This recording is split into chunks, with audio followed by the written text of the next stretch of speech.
सम्मान के क्रम में हमारे दोनों प्रमुख सचिव मध्य प्रदेश, छत्तीसगढ़ और राजस्थान से जोरदार तालियों से हम इनका स्वागत करेंगे।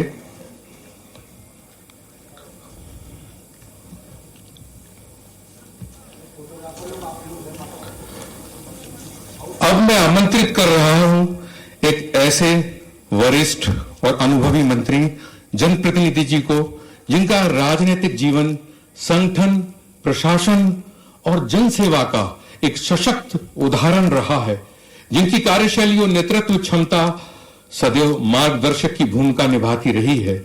मैं विनम्रता पूर्वक सादर आमंत्रित करता हूं मध्य प्रदेश के माननीय संसदीय कार्य मंत्री आदरणीय श्री कैलाश विजयवर्गीय जी को कि वे अपने स्वागत उद्बोधन प्रस्तुत करें और इस आयोजन की रूपरेखा से हम सभी को अवगत कराएं। आदरणीय श्री कैलाश विजयवर्गीय जी, जोरदार तालियों से उनका स्वागत करें।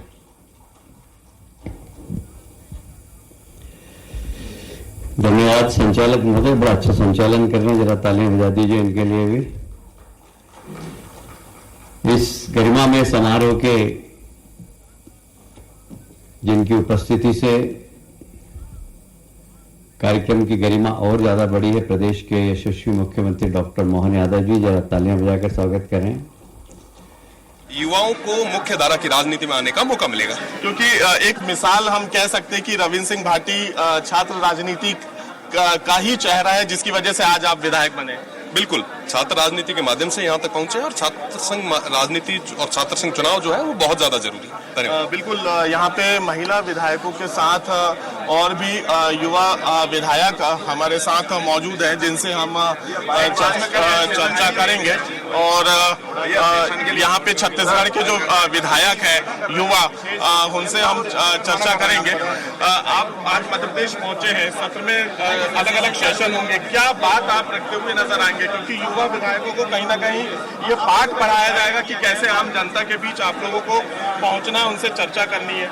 निश्चित ही ये बड़ा ही सौभाग्य है हम सबके लिए कि हमको एक साथ सारे युवा विधायकों का आमंत्रण किया गया, हमको एक दूसरे से परिचय करने का अवसर मिल रहा है। और यहाँ इस जो सत्र होंगे विभिन्न प्रकार के, उसमें हम सबको बहुत कुछ सीखने को मिलेगा। जो हमारे दायित्व है, हमारे जो कर्तव्य हैं, वो सभी चीज़ों की जानकारी मिलेगी। तो इसके लिए मैं मध्य प्रदेश शासन का और हमारे भारत सरकार का विशेष हृदय से धन्यवाद किया। 2047 विकसित भारत को लेकर भी चर्चा होगी।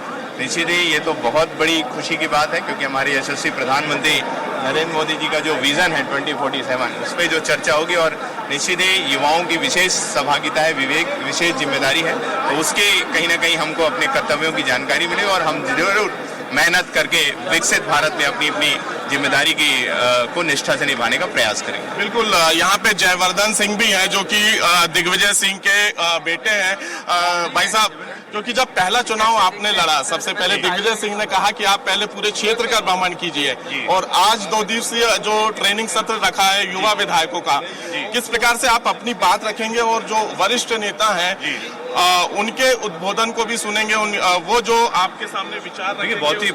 बहुत ही अच्छी पहल है, जिसके माध्यम से एक प्रकार से 3 राज्यों के युवा विधायक सब एकत्रित हुए हैं। चाहे राजस्थान हो, छत्तीसगढ़ हो या मध्य प्रदेश हो, हर एक राज्य की अलग पहचान है। मूल उद्देश्य ये है कि हम सब विधायक एक दूसरे से और कुछ नया सीखेंगे, और हमारा ही जो कार्य है, हमारी जो जिम्मेदारी है, उसका क्रियान्वयन और बेहतर कैसे हो, ये हमारी जिम्मेदारी रहेगी। जयवर्धन जी, लेकिन एक सवाल, कई ऐसे विधायक जो पहली बार के हैं, जो विवादों में भी रहते हैं, उनके लिए भी ये सेशन बेहद ही खास रहेगा, क्योंकि जिस प्रकार से आम जनता के बीच वो व्यवहार करते हैं, सोशल मीडिया में वीडियो वायरल होता है, कहीं ना कहीं क्या इस सेशन का असर विधायकों में पड़ेगा? होना चाहिए, क्योंकि देखिए होता क्या है, जब कोई भी पहली बार विधायक चुन के आता है, मैं तो तीसरी बार का विधायक हूँ, तो समय लगता है।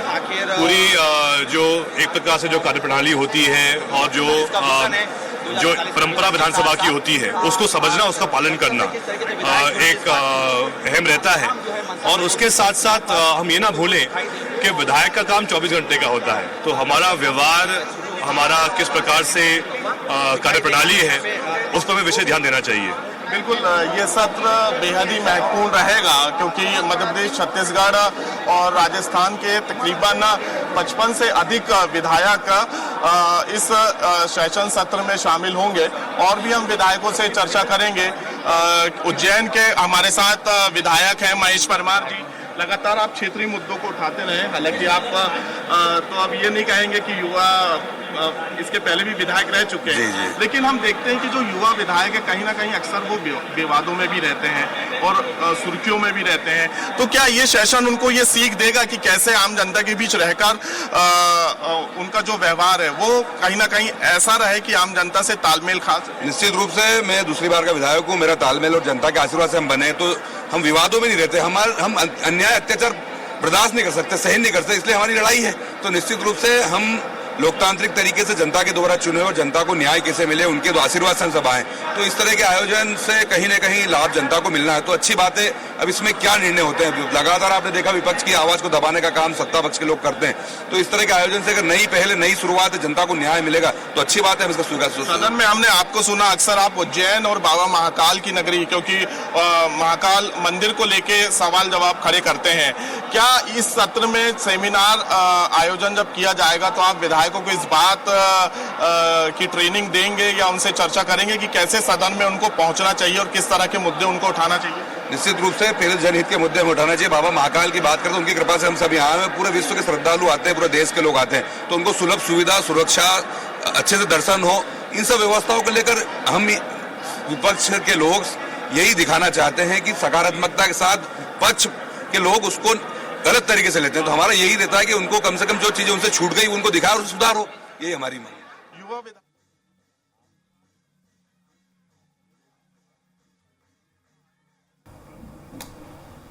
और ये 2 दिवसीय युवा विधायक सम्मेलन की तस्वीरें आप देख रहे हैं, जहां मध्य प्रदेश, छत्तीसगढ़ और राजस्थान के युवा विधायक यहां पर शामिल हुए हैं। राजधानी भोपाल में ये सम्मेलन का आयोजन हो रहा है और यहां पर तमाम तरह के वो बिंदु जिनको लेकर चर्चा यहां पर हो रही है और यहीं पे सम्मेलन की तस्वीरें आप लगातार देख रहे हैं। कैलाश विजयवर्गीय अपना संबोधन दे रहे हैं। लोकप्रियता के लिए यदि कार्यालय में आपसे संतुष्ट होकर उसका काम हो या नहीं हो, सबके काम नहीं होते। देखिए राजनीति के अंदर जनता की समस्या में सबके काम कभी भी नहीं कर सकते आप, पर उनके साथ व्यवहार अच्छा हो, उनको लगे कि हम विधायक जी के कार्यालय में गए थे और वहां पर हमारी बात सुनी गई, हमारी बात सुनकर और हमारी समस्या का निराकरण करने का प्रयास किया। और इसलिए जनप्रतिनिधि को, प्रजातंत्र को मजबूत करने के लिए जनता की समस्याएं सुनना और सुनकर उसकी समस्या का निराकरण करना, इसका प्रयास हमें हमेशा करते रहना चाहिए और करते हुए दिखना भी चाहिए। यहां योग से कुछ विपक्ष के हैं, कुछ सत्ताधारी दल के विधायक हैं। मैं विपक्ष के साथियों से भी कहना चाहता हूं जो अपने विधानसभा में विपक्ष में है, कि देखिए मैंने बहुत सारे ऐसे विधायकों को देखा है जो एक बार चुनाव लड़े और भूतपूर्व हो गए, उसके बाद जितनी बार भी लड़े कभी जीत नहीं पाए। ऐसे विधायकों को भी मैंने देखा है। इसलिए कि वो पहली बार जब विधायक बनते हैं ना तो कॉलर खड़ी हो जाती है, वो समझते हैं कि हम तो भगवान बन गए। जितनी ज्यादा विनम्रता होगी उतना ज्यादा हम आगे बढ़ेंगे, इस बात को हमेशा ध्यान रखना। दूसरा एक पक्ष है जनप्रतिनिधि का, विधानसभा। ये प्रजातंत्र का सबसे बड़ा मंदिर है।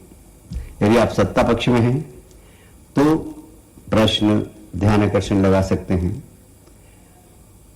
प्राइवेट बिल ला सकते हैं, विपक्ष में है तो स्थगन ला सकते हैं, बहुत सारी समस्याएं रहती है।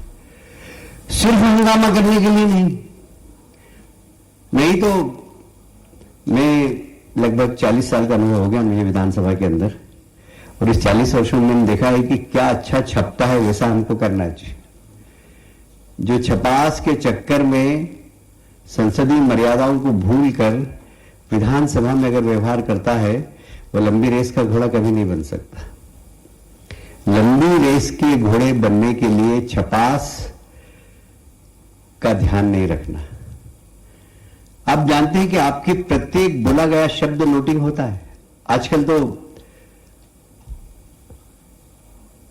ऑडियो वीडियो सिस्टम भी चालू हो गए। आपके द्वारा कहे गए हर शब्द को वो विधानसभा के अंदर एक दस्तावेज बनता है और आने वाली पीढ़ी उसको पढ़ती है।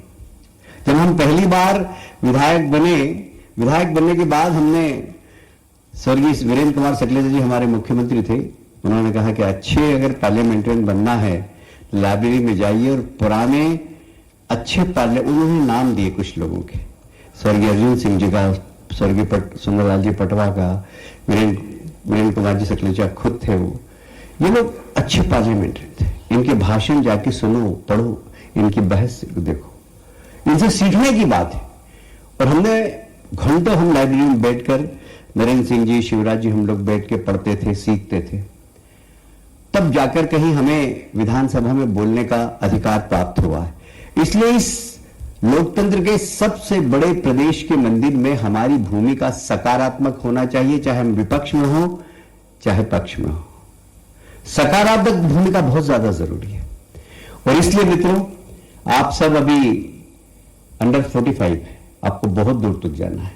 मैं तो हमेशा कहता हूं कि 45 साल की उम्र में राजनेता को जवानी आती है, बल्कि 50-60 साल की उम्र में आती है। अभी आप किशोर अवस्था में हो, मैं ऐसा मानता हूं। मैं कहता हूं कि राजनेता को जवानी 60 साल में आती है और इसलिए आप अभी किशोर अवस्था में ही हैं। और इसलिए बहुत, यहां राजस्थान के मित्र बैठे हैं, गुलाब चंद जी कटारिया का मैं काम देखने गया था एक बार, उदयपुर से वो जीत कर आते हैं। माननीय देवनानी जी इस बात को जानते हैं। वहां भीषण जल संकट हुआ करता था, अरावली पहाड़ियां थी, हमेशा वहां जल संकट रहता था। उन्होंने स्वयं ने अपनी टीम लगाकर कैसे जल संकट को समाप्त किया जाए, विधानसभा का उपयोग भी किया, अच्छे अच्छे टेक्नोलॉजिस्ट का उपयोग भी किया। और आज उदयपुर में 12 महीने सारी वाटर बॉडीज भरी रहती है। उसका श्रेय अगर जाता है तो एक जनप्रतिनिधि को, जिनका नाम है गुलाब चंद कटारिया। मैं खुद देखने गया उसको, मैंने देखा भैया कैसे काम होता है, चाहे पक्ष में हो चाहे विपक्ष में, विपक्ष में भी रहे पक्ष में भी रहे, बाकी सकारात्मक तरीके से अपने क्षेत्र की समस्या उठाकर और तकनीकी रूप से मुख्यमंत्री, चाहे कांग्रेस का हो चाहे बीजेपी का हो, उन्होंने जाके अपना पक्ष रखा। दोनों सरकारों ने उनकी मदद की और आज उदयपुर सबसे ज्यादा पर्यटन का राजस्थान का लोकप्रिय स्थल है। उसका श्रेय जाता है तो एक जनप्रतिनिधि गुलाब चंद कटारिया जी को जाता है। हमें भी अपने क्षेत्र के अंदर क्या विशेषता है, हमारे क्षेत्र की क्या विशेषता है, कैसे हमारे क्षेत्र के अंदर हम विकास कर सकते हैं, क्या समस्या है, उसका निराकरण एक्सपर्ट से पूछिए, उस विभाग के अधिकारियों से पूछिए। प्राइवेट एक्सपर्ट्स बहुत है आजकल नए लड़के इतने अच्छे IIT पास आउट हैं, उनसे कंसल्ट करिए और अपने क्षेत्र की समस्या को हम कैसे निराकरण कर सकते हैं, उसके लिए हमेशा प्रयासरत हमें करते रहना चाहिए। मैं अंत में 2-3 बात और कहकर अपनी बात समाप्त करता हूं। एक संगठन जिसने हमें टिकट दिया है, उस संगठन की निर्देश का पालन करना, चाहे कोई से भी संगठन हो, कांग्रेस हो बीजेपी हो, उस संगठन की मर्यादाओं का पालन करना, यह भी बहुत ज्यादा जरूरी है। और एक महत्वपूर्ण विषय जो आजकल बहुत ज्यादा महत्वपूर्ण हो गया है, वह है सोशल मीडिया। माफ करना, सोशल मीडिया आज के समय में एक ऐसा मीडिया हो गया है जो सकारात्मक भी है और नकारात्मक भी है। नकारात्मक में कभी कभी, एक दिन मैं रात को घर पे 1:30 बजे पहुंचा घर पे और एकदम एक सोशल मीडिया में आया कि अमेरिका के ऊपर ईरान ने मिसाइल चला दी। मैंने डिस्टेंस बहुत है, कैसे चल सकती है। मैंने पूरा सोशल मीडिया छान मारा, ट्रंप की अकड़ खत्म। मैं 3-3:30 बजे तक जगता रहा। मैंने कहा कहां पर, एक ने न्यूसेंस करा, मेरी 2 घंटे की नींद खराब कर दी। भाई अमेरिका के ऊपर अगर मिसाइल जाकर गिरेगी तो क्या होगा। तो सोशल मीडिया नकारात्मक भी है, सकारात्मक भी है। हमारा सोशल मीडिया की टीम हमारी बहुत सकारात्मक होना चाहिए, बहुत इंफॉर्मेटिव होना चाहिए, बहुत पॉजिटिव होना चाहिए। हम इस बहाव में नहीं बह जाएं कि इसका कोई जरूरी नहीं है सोशल मीडिया में हर चीज का जवाब हो, नहीं देना है, आप उसको अवॉइड कर दीजिए। कोई जरूरी नहीं कि आप सोशल मीडिया में आपके खिलाफ कुछ आया तो आप उसका खंडन करें, बिल्कुल नहीं, कोई जरूरत नहीं। आप अपनी पॉजिटिविटी देते रहिए, पॉजिटिविटी देते रहिए, जनता से संपर्क करते रहिए, डरने की जरूरत नहीं, घबराने की जरूरत नहीं। आप पॉजिटिव रहेंगे तो जनता को ध्यान में आएगा कि ये पॉजिटिव व्यक्ति है, हमेशा इसका सोशल मीडिया पॉजिटिव होता है। और इसलिए सोशल मीडिया को बहुत संभाल के, बहुत इफेक्टिव कुछ प्रोफेशनल लोगों को रखकर और बड़ा जवाबदेही से उसका काम करें। मैं सभी युवाओं से एक ही बात और कहकर अपनी बात समाप्त करता हूं कि हमें अवसर मिला है, हम अपने अपने राज्य के चुनिंदा जनप्रतिनिधि हैं। ये छोटा हाउस भी है, इसके बाद फिर दिल्ली में भी आपको पहुंचना है। हम यहां पर बहुत अच्छा काम करें, बहुत रिसर्च करें, बहुत अध्ययन करें, बहुत अच्छा बोलें, विकास के लिए काम करें, पॉजिटिविटी के साथ काम करें। किसी भी पार्टी का व्यक्ति हो, यदि वो पॉजिटिविटी से काम करता है और एक बार उसकी छवि बन जाती है तो नी चाह के भी संगठन को टिकट देना पड़ता है, क्योंकि उसकी छवि उसके क्षेत्र में बहुत अच्छी है।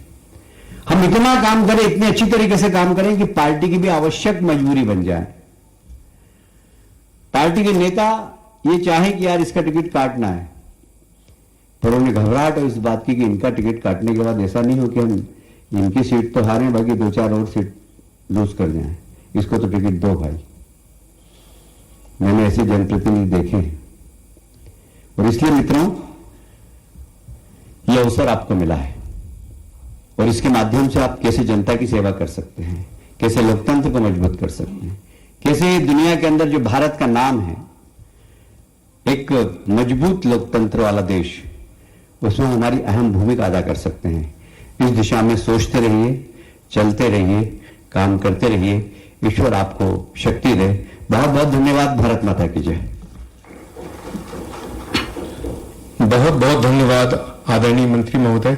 आपके विचारों ने विषय को अत्यंत व्यवहारिक और अनुभवपूर्ण दृष्टिकोण से हमारे सामने रखा है। निश्चित ही आपका वक्तव्य हम सबके लिए अत्यंत उपयोगी सिद्ध होगा। अब इस कार्यक्रम के उस महत्वपूर्ण चरण में हम सब लोग पहुंच चुके हैं जब मैं आमंत्रित करने जा रहा हूं मध्य प्रदेश के उस ऊर्जावान नेतृत्व को जिनके मार्गदर्शन में प्रदेश विकास, सुशासन और जन कल्याण की नई ऊंचाइयों की ओर अग्रसर है, जिनकी कार्यशैली में परंपरा और प्रगति का सुंदर समन्वय देखने को मिलता है। मैं सादर आमंत्रित करता हूं मध्य प्रदेश के यशस्वी और माननीय मुख्यमंत्री आदरणीय डॉक्टर मोहन यादव जी का, और वे अपने प्रेरक उद्बोधन से हम सभी का मार्गदर्शन करेंगे। आदरणीय डॉक्टर मोहन यादव जी, जोरदार तालियों से हम उनका यहां पे स्वागत करेंगे। युवा विधायक सम्मेलन के आज के इस बहुत गरिमापूर्ण और संसदीय परंपरा का तो ये अद्भुत आज उदाहरण है। माननीय मंच पर विराजमान हमारे दूरदर्शी और लंबे समय से अलग अलग सभी दायित्वों का निर्वहन कर चुके माननीय विधानसभा अध्यक्ष माननीय नरेंद्र सिंह तोमर जी, सब आदरणीय राजस्थान विधानसभा के हमारे शिक्षा मंत्री, 5 बार के विधायक, कई दायित्वों का विद्यार्थी परिषद काल से निर्वहन करने वाले माननीय वर देवनानी जी, हम सबके बड़े भाई और लंबा संसदीय जीवन, महापौर, पार्षद और हमारे कई विभागों का सफलता के साथ संचालन करते स्थानीय शासन और अभी संसदीय कार्य मंत्री माननीय कैलाश जी भाई साहब, हमारे मित्र और अपनी कार्यशैली से काम के गंभीरता के आधार पर आदिवासी अंचल से निकल करके भी अपनी अच्छी पहचान बनाने वाले मेरे मित्र व नेता प्रतिपक्ष माननीय उमंग सिंगार जी, इस अवसर पर छत्तीसगढ़, राजस्थान, मध्य प्रदेश के हमारे सभी अधिकारीगण और प्यारे युवा विधायक बंधुओं, बहनों भी, भगिनी, मैं लोकतंत्र के साथ मध्य प्रदेश और देश का संदर्भ अगर देखता हूं तो हमारा ये आधुनिक समय का लोकतांत्रिक जो स्वरूप दिखाई देता, कई अर्थ में कभी कभी गलत फहमी में भी हम मान लेते कि यूरोपीय देशों से, पश्चिमी देशों से आजाद। मूलतः ये हमारा अपना नैसर्गिक गुण है और ये नैसर्गिक गुण युगों युगों से है। आज भी दुनिया का कोई ऐसा देश नहीं है जो इतनी परस्पर विविधता के बावजूद भी अनेकता में एकता, भारत की विशेषता, ये जो लक्षण दिखाई देता है, मत भिन्नता की भी हमारी पुरानी परंपरा है। और ऐसा कोई देश नहीं है कि मत भिन्नता को भी विचारों की शक्ति से बार बार पूरे देश को परिवर्तित कर दे। ऐसे कई दौर के अंदर भारत ने अपने अतीत के काल को देखा होगा। एक समय आया 2500 साल पहले गौतम बुद्ध के विचारों के कारण से पूरा देश एक अलग दौर में चला गया। दुनिया के अंदर आज भी बौद्ध देश की जो पहचान है वो हमारे विचारों की प्रवाह के कारण से ही थी। महात्मा बुद्ध ने वैसे तो भगवान विष्णु के अवतार उनको भी मान लिया, लेकिन 1400 साल पहले शंकराचार्य खड़े हुए, उन्होंने फिर विचारों की परंपरा से पूरे देश को बदल दिया। कहीं दूसरा कोई तरीका नहीं, लेकिन अपने विचारों के आधार पर, तर्क शक्ति के आधार पर, शास्त्रार्थ के आधार पर, और शास्त्रार्थ में भी कितनी पवित्रता। पति पत्नी के साथ एक विद्वान पति से जब शास्त्रार्थ कर रहे हैं तो शास्त्रार्थ में भी निर्णायक किसको बना रहे हैं? उनकी पत्नी विदुषी को, कि कोई बात नहीं, हम दो ही शास्त्रार्थ करेंगे, लेकिन निर्णायक कौन बनेगा? जिससे विरोधी दल का जो जिससे शास्त्रार्थ कर रहे हैं उनकी पत्नी को निर्णायक बना रहे हैं, और वो भी निर्णय देने में कितनी पवित्रता का। तो ये उनकी जड़ें भारत से जुड़ी हुई है। ये अपने देश की विशेषता है कि यहां विचारों की अभिव्यक्ति को लेकर के कितनी गहराई से सोचा जाता है। और इसी परंपरा में विक्रमादित्य काल पे चले जाएंगे, राजा राम तक चले जाएंगे, भोज काल तक जाएंगे, हर काल, हर युग में, हर समय सवाई मानसिंह हमारे राजस्थान पे हम जाएंगे। और ये उनके लिए नहीं, महाराणा प्रताप से लेकर सभी लोगों ने अपने मूल्यों को लेकर के, देश की आवश्यकताओं को लेकर के, देश की काल परिस्थिति को लेकर के, और इसीलिए जब अंग्रेज देश छोड़ के जा रहे थे तो उन्होंने बहुत सारे षड्यंत्र करके इतनी सारी रियासतों को फ्री कर दिया और ऐसा मान लिया था कि हमारे जाते ही, जैसे अफ्रीका और बाकी जगह उनने माना था, भारत में ऐसा हो जाएगा। लेकिन मुझे इस बात की प्रसन्नता है कि उनके तमाम षड्यंत्रों के बावजूद भी, भले ही देश का बंटवारा भी कर दिया उनने, लेकिन हमारे देश के अंदर लोकतंत्र की जड़ों की मजबूती थी कि आज हम अपने इस देश के, दुनिया के सबसे बड़े लोकतांत्रिक देश के नाते से अपनी पहचान बना रहे हैं। आज विश्व की महाशक्तियों में हमारा स्थान है, लेकिन इस स्थान में हमारे लोकतंत्र की विशेषता कैसी है, दूसरे लोकतंत्र वाले भी हमसे सीख रहे हैं। ऐसे में युवा विधायकों को लेकर के माननीय कैलाश जी भाई साहब ने कहा है कि हम चुने हुए जनप्रतिनिधि हैं और लंबी विरासत है। उस विरासत के लोकतंत्र को गौरवान्वित करने के लिए हमारी दोहरी जवाबदारी भी है। आप भाग्यशाली हैं कि आप कम उम्र में आ गए, अच्छी बात है, लेकिन इसके आधार आप भी जानते हैं कि जनता के साथ हमारा संबंध कैसा बना रहे। जनता के बीच में बने रहने के लिए हमारे अपने कार्यक्षेत्र विधानसभा के दरमियान भी हमारी भूमिका है, जिले के अंदर भी हमारी भूमिका है, और वहां के आधार पर उन विषयों को लेकर के आप लगातार जनता के दिलों पे राज करते रहे, लेकिन विनम्रता को भी धारण करके रखे, वहां की अच्छाई को भी समझे, कमजोरी को भी समझे, अपनी जगह वहां भी बनाए और इस लोकतंत्र के पावन मंदिर को भी सुशोभित करे। मुझे इस बात की प्रसन्नता है। ऐसे कई विषयों को लेकर मैं अपने उज्जैन से जब आता था तो उज्जैन के ऐसे कई विषयों को हमने खड़ा किया। आमतौर पे मेरे बड़े मित्र हैं जो भारत सरकार के मंत्री भी है, जब मैं उनसे विक्रमादित्य शोधपीठ की बात करता था, सम्राट विक्रमादित्य का महानाट्य का मंचन, जब हम विक्रम उत्सव भाई साहब और माननीय नरेंद्र सिंह जी भाई साहब को एक बार तो एक छोटे से प्लेन में, वो ट्रेनी प्लेन से आपको उज्जैन बुलवाया था, वो मुझे ध्यान में आता है। और संयोग ऐसा रहता है कि वो बड़ा चुनौती वाला रहता है, और कैलाश जी भाई साहब भी हमारे हर आयोजन में आते थे। लेकिन राजनीतिक क्षेत्र में होने के बावजूद भी हम अन्य गतिविधियों को क्यों प्रोत्साहित नहीं कर सकते, अच्छी बातों को क्यों खड़ा नहीं कर सकते? ऐसे एक नहीं, सभी प्रकार के क्षेत्रों में आप भी करते ही होंगे, ऐसा नहीं कि मैं अनोखा कर रहा हूं। राजनीतिक क्षेत्र में करते करते अपने भी आनंद के लिए और लंबे समय तक लोगों को सीखने के लिए भी क्या चीज अच्छी हो सकती है, कैसे उस पर आगे बढ़ सकते हैं, इन सारे कामों के बलबूते पर जैसे कहा कि अपना कार्यालय भी अच्छा होना चाहिए, अपनी खुद की भी और अपने अंदर की व्यवस्थाओं के साथ मनस्थिति भी इस काम में डूबने वाली होना चाहिए, अपनी व्यवस्थित प्लानिंग होना चाहिए, अध्ययन के लिए पर्याप्त समय रखें। मुझे इस बात की प्रसन्नता है, इतनी व्यस्तता होने के बावजूद भी मैं स्वाध्याय के लिए भी रोज समय रखता हूं और व्यायाम के लिए भी 2 घंटे रोज रखता हूं। दोनों में कोई कॉम्प्रोमाइज नहीं। ये जो हमारे बीच में भले कितने व्यस्त हो जाए, अगर पहला सुख निरोगी काया, अगर शरीर ही साथ नहीं देगा तो होएगा क्या? तो अपने शरीर की भी चिंता करो, शरीर के साथ अपने सारे कामों की चिंता करो, बगैर कोई तनाव पाले। बड़ी से बड़े परेशानी आए तो शांति से उसका मार्ग निकालो कि इसका रास्ता कैसे निकल सकता है।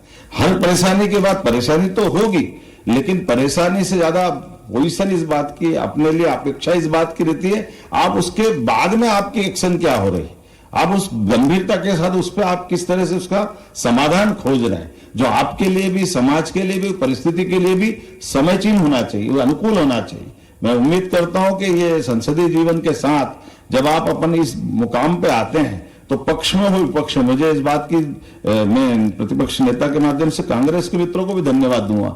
जब विक्रमोत्सव का आयोजन कर रहा था तो विक्रमोत्सव हमारी सरकार में चालू हुआ, लेकिन सरकार बदल गई, कमलनाथ जी की सरकार थी। मैं उनके पास आया, उनसे भी बात की, उन्होंने कहा नहीं ठीक है, बिल्कुल आपको करना चाहिए, इसमें क्या तकलीफ है। तो मेरे नेता प्रतिपक्ष और उस समय के हमारे शिवराज जी भाई साहब भी थे और हम नेता प्रतिपक्ष नहीं थे, शायद अपने गोपाल भार्गव जी थे, लेकिन माननीय मुख्यमंत्री तत्कालीन उन्होंने कहा कि बिल्कुल मुझे कोई परेशानी नहीं। हम 2-3 जने गए थे मिलने, बात करने के लिए कि ये अच्छा आयोजन है, कोई दल से नहीं करते हैं। ऐसे सभी मामलों में लगातार हम अपने अपने क्षेत्र में जब हम काम करें, लेकिन ये बात भी सही है कि हमको अपने इस कामों के साथ करते करते लंबे समय तक अपने परिवार के लिए भी निजी रूप से जरूर ध्यान रखना चाहिए। हमारे राजनीतिक क्षेत्र में आने के बाद अगर हमारे परिवार के अंदर, घर के अंदर के बच्चों के ऊपर संस्कार गलत पड़ जाए, अगर उनकी धारा बदल जाए तो हमारा रहना बेकार है। इसलिए ये बैलेंस भी हमको करने की आवश्यकता है और उतनी ही हमारी सारी चीजों में मर्यादा की आवश्यकता भी है। मुझे इस बात की प्रसन्नता है कि जब मैं इस तरफ देखता हूं तो आनंद भी आता है, लेकिन मेरे जीवन में तो और जोरदार मजा आया कि पहली बार तो टिकट मिली, बड़ी मुश्किल से, और टिकट मिली तो लौटाने भी पड़ी। तो ऐसे में अपने अनुशासन के आधार पर यह भी ध्यान रखना चाहिए कि पार्टी आपसे अपेक्षा करे तो पार्टी के साथ आप उस दौर में भी अपना कहीं ये सब चीजें होगी, हुआ नहीं हुआ, लेकिन आपको बैलेंस रखना है। आप यही आपकी परीक्षा रहेगी जब आपके साथ कोई निर्णय है मौके में। अब भगवान राम को इसीलिए तो राम राज्य के कारण से जाना जाता कि कहां उनको सिंहासन मिल रहा था और कहां वनवास मिल गए। लेकिन ये हमारे लिए भी तो सीखने समझने की बात है कि भगवान हमारे आदर्श इसीलिए कि हम आज के दौर में उनके अच्छी बातों को कैसे धारण करें, उन सारी बातों को कैसे सीखें।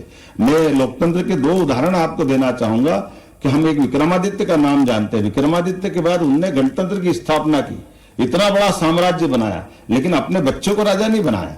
ये हमारे लिए उदाहरण है। इसी प्रकार से द्वारकाधीश भगवान कृष्ण के काल में, जिनने वो तो समर्थशाली थे और पूरा नाती पोता बड़ा परिवार था, लेकिन अपने बच्चों को राजा नहीं बनाया उन्होंने। ये जो हमारे लोकतंत्र की ऐसे कई सारी चीजें हैं, हम बने हैं, अगर बच्चों में दम होगा, बच्चे समझेंगे तो बन जाएंगे। तो हमको जबरदस्ती लाला के बनाने से कई बार हमारी राजनीति भी खराब हो जाती। तो हमारी इन सारी बातों में नैसर्गिक रूप से लोकतंत्र की खूबसूरती है।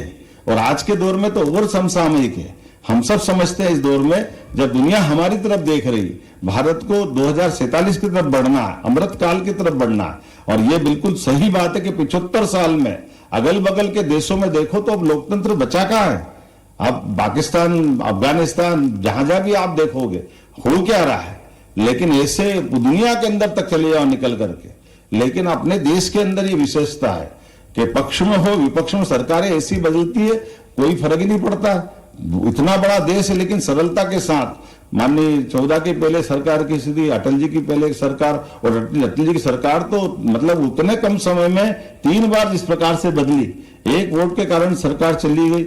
इसलिए जो सच में अटल जी के शब्दों में अगर कहा जाए तो उन्होंने कहा ये बात सही है कि दल बनेंगे, दल बिगड़ेंगे, पार्टियां आएगी, पार्टियां जाएगी, लेकिन लोकतंत्र रहना चाहिए, देश रहना चाहिए। इसी भाव के आधार पर मेरी आपको सबको शुभकामना, बधाई, बहुत बहुत धन्यवाद।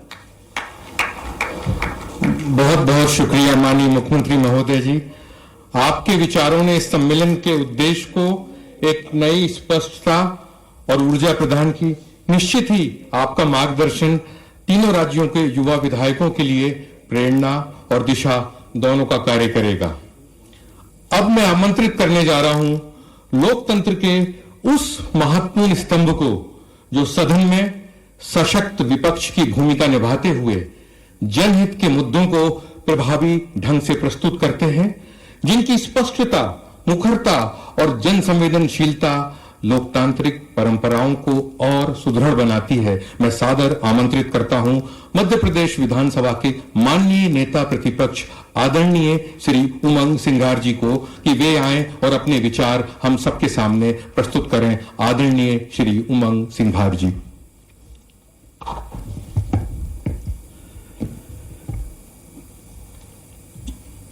इस युवा विधायकों के सम्मेलन में